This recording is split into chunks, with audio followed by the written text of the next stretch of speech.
Note to self, this would almost be funny if I had not told my husband at least 10 times and asked him to be sure.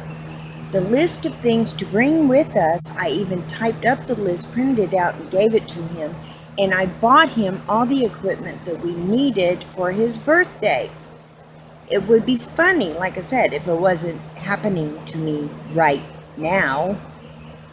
First, we find out he didn't bring anything to light the charcoal grill that I bought him with. And now, on the way here, I thought, oh heck, we didn't bring any plasticware or plates or napkins, so we picked those up from the person that we dropped our dog off with.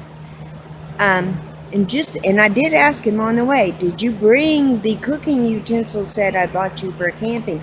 Yes, don't ask me again. I told you I did. I checked off the list. Well, he just told me he forgot all of the equipment and we need a spatula to flip the hamburgers. So that's going to be a funny video clip for everybody except me, the wife. Oh, the man, I swear. It's like this whole thing, you buy them books, send them to school, and they eat silly things. That's my husband.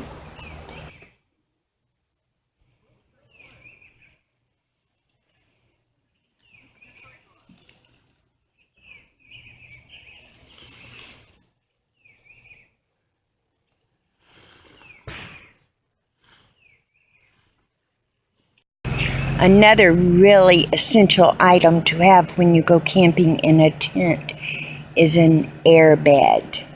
Most campsites, unless they're primitive, have an electrical outlet and a water faucet. So you can pump up your air bed when you put up your tent.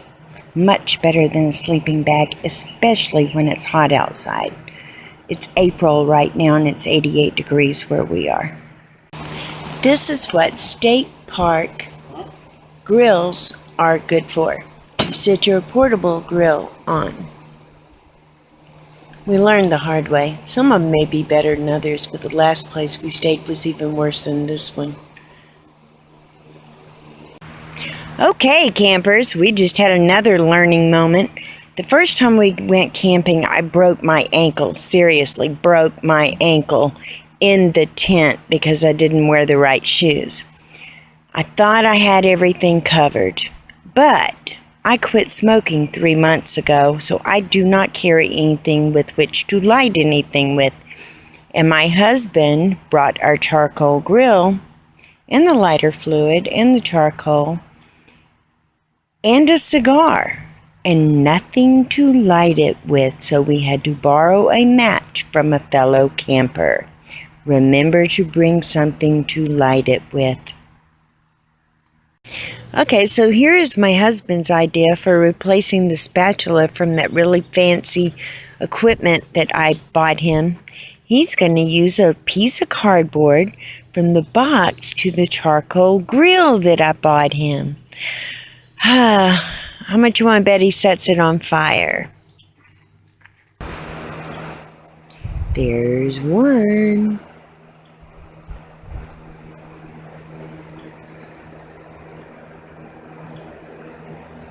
He's not used to cooking.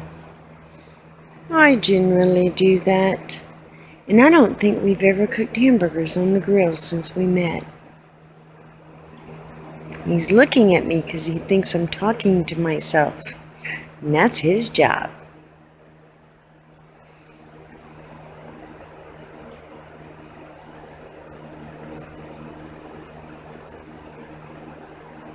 Okay, we're going to assume that he will get all this hamburger meat on the grill, and then the fun part will be him flipping it over without a spatula.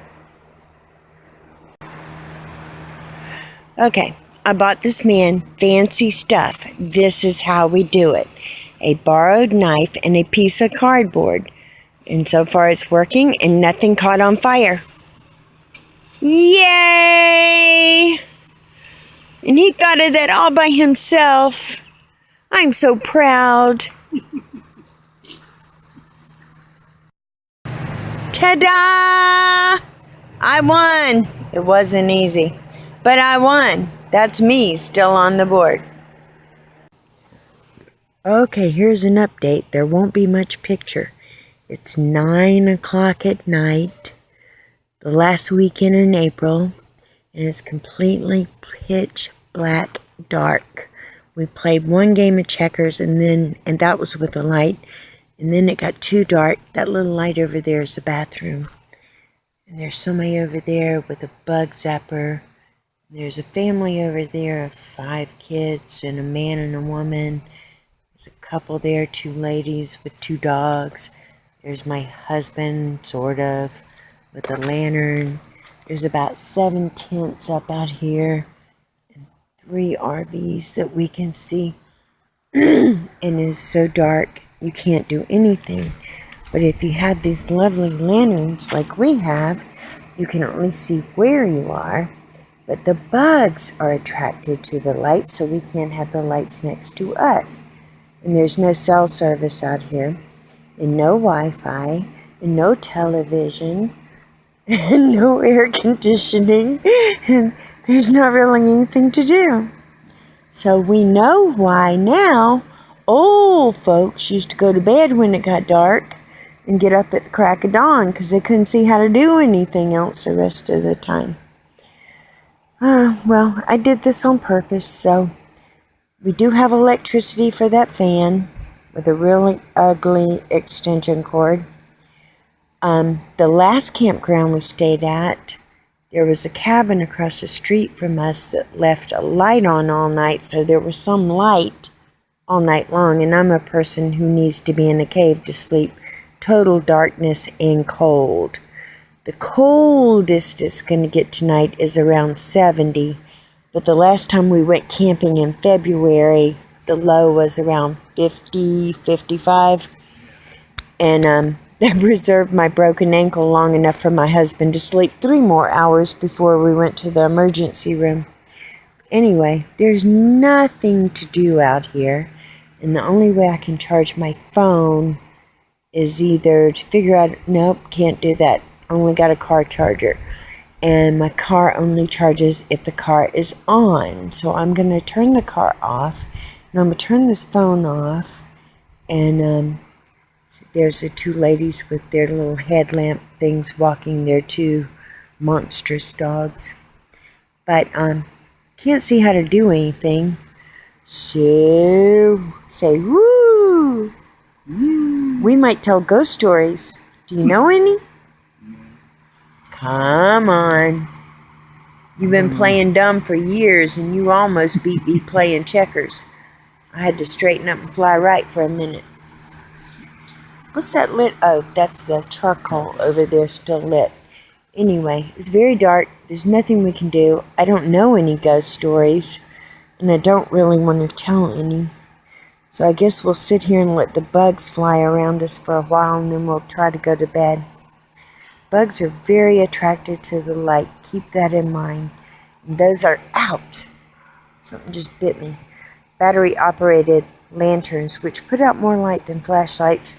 And we ran across several frogs and something that jumped up my leg that was probably a stick. So, nighty-night all. I'll catch up in the morning. And now we take it all back down. One whole day. One whole day? No, actually we haven't been here one whole day. But by the time we leave, we will have. Of course, it is dear husband's job to pack all this stuff up. I am reading a book with my previously broken ankle propped up on a cooler with ice on it. Well, it's all cleaned up and almost all in the car. So the next step is to go fishing. Here we are at the fishing hole. It's very quiet and peaceful.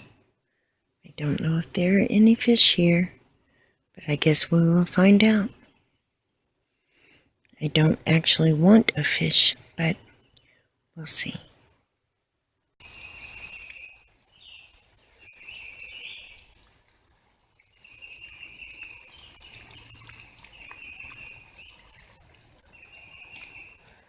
Very peaceful down here. Here we got our ducks.